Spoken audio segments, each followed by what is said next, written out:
Hello friends, কেমন আছো তোমরা সবাই? তো এতদিন ধরে তো তোমাদের সঙ্গে অনেক পেন্টিংয়ের ভিডিও শেয়ার করলাম। তো আজকে ভাবলাম কেন না একটা ডেস্ক মেকওভারের ভিডিওই শেয়ার করা যায়। তো আমার কাছে অনেক দিন ধরেই এই পুরনো আয়নাটা ছিল, আর এটা খুলতে যে আবার ভেঙেও গেছে। ভাবলাম কি এটা দিয়েই কিছু একটা বানিয়ে ফেলা যায়।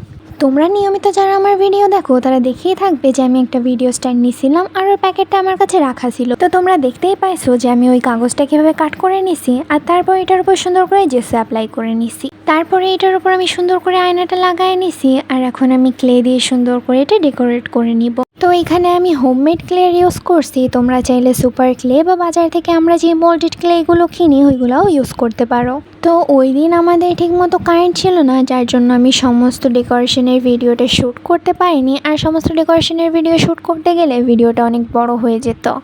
যাই হোক, আমি যেহেতু ফোন দিয়ে ভয়েস ওভার রেকর্ড করি, তাই ভয়েস ওভারের মধ্যে কিছু অনাকাঙ্ক্ষিত নয়েজ থাকতে পারে, সেগুলো তোমরা অ্যাভয়েড করো।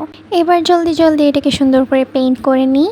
কীরকম পেন্টিং করবো তা বুঝতেই পারতেছিলাম না। ভাবলাম কেননা একটা ভিন্টেজ লুক দেওয়া যাক, আর সেটা আমার টেবিলের সঙ্গেও ভালোই যাবে। সুন্দর করে আয়নাটা পরিষ্কার করে নিলাম।